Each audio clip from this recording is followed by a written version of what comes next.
Morning and welcome back to my channel Anisha Bairagi blog.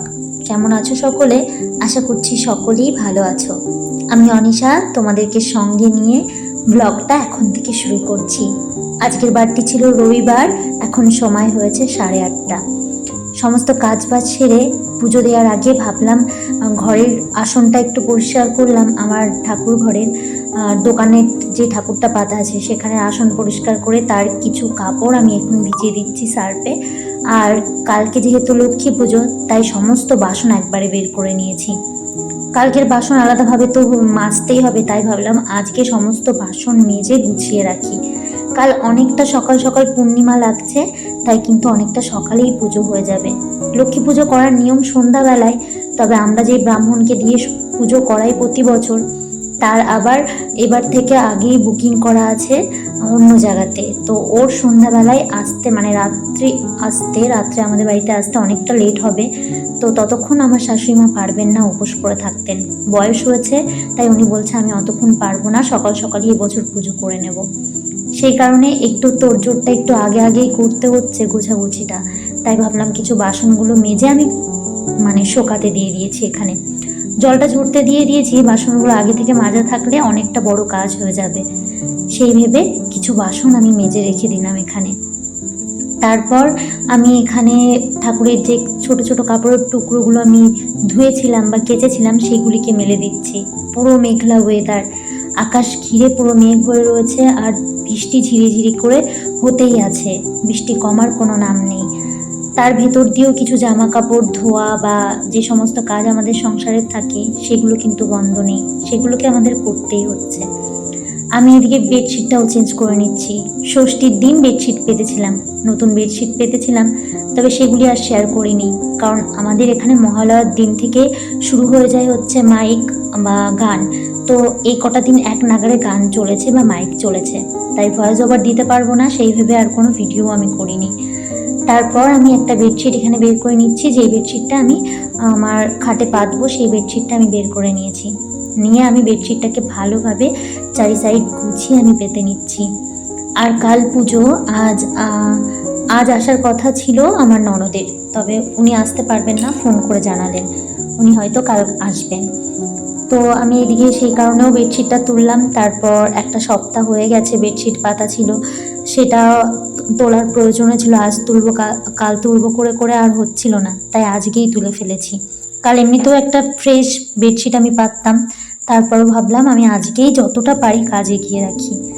বেশ সুন্দর করে বেডশিট পেতে পিলো কাভারগুলো সেট করে নিয়ে গুছিয়ে নিয়েছে আমার বিছানাটা।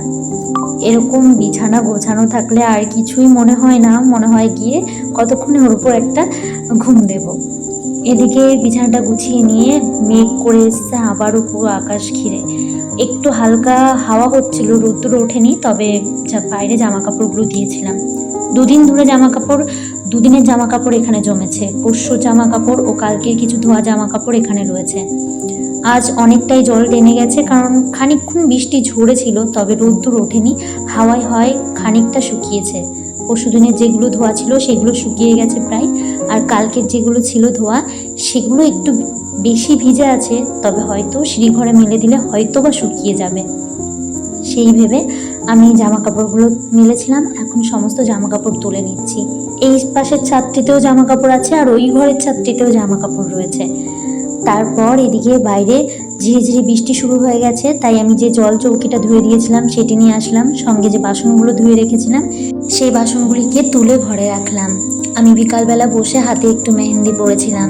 এবার পুজোতে তেমনিভাবে নিজেকে জাঁকজমক করে সাজানোর সময় পাইনি বা সাজাইনি, তবে বেশ আনন্দ করেছি এবার পুজোতে। মণ্ডপে বেশ খানিকটা সময় এবছর কাটিয়েছি বা সময় দিয়েছি মণ্ডপে অনেকটা টাইম, তাই বেশ আনন্দ করেছি।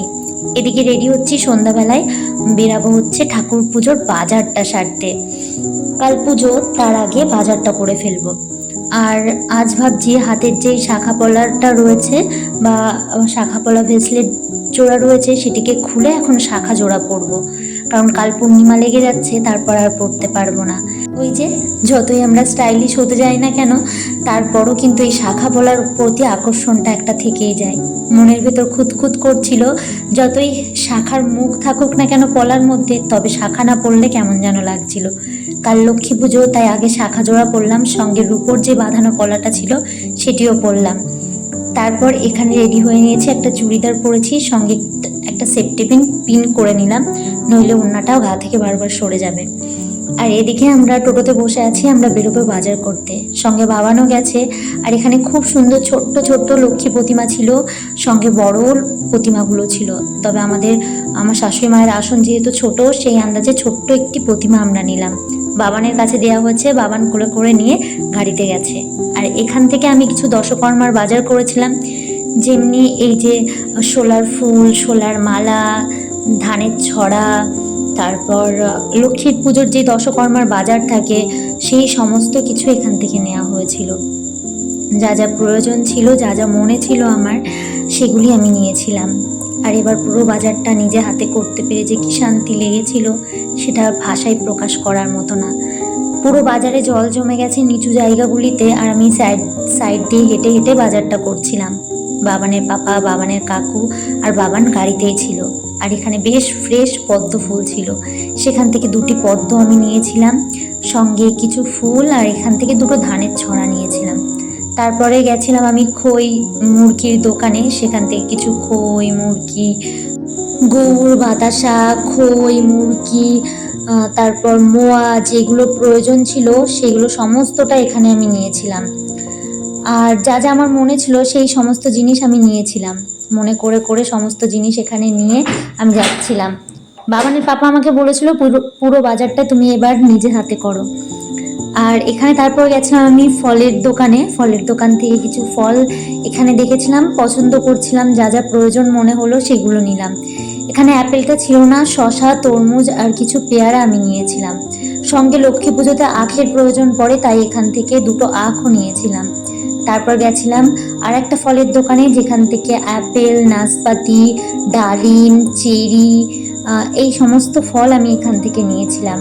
সঙ্গে লাল আলু বা মৌ আলুও নেওয়া হয়েছিল, কারণ লক্ষ্মী পুজোতে নাকি মৌ আলুটারও প্রয়োজন পড়ে। সঙ্গে একটা আমসত্ত্ব নিয়েছিলাম। পুরোটা ডিটেলসে দেখালাম না, পরে যখন প্রসাদ বানাবো আশা করছি তোমাদেরকে সঙ্গে রাখবো। আর এখানে বাবান খাবে আখ, সেটা দেয়া হয়েছে, সঙ্গে ওরা খেয়েছিল একটু ঘুগনির দোকানে। আর এখানে বাবানের পাপাও দাঁড়িয়েছিল, বাবানের কাকু, আর আমি খেয়েছিলাম হচ্ছে ফুচকা। বাজারে গেছিলাম, একটু ফুচকা না খেলে কি করে হয়, তাই এখানে ফুচকা খেয়েছিলাম। তারপর এখানে আরও কিছু বাজার ছিল, যেগুলো সেরে আমরা মায়ের প্রতিমাটা নিয়ে বাড়ি ফিরছিলাম। তবে আজ আসি।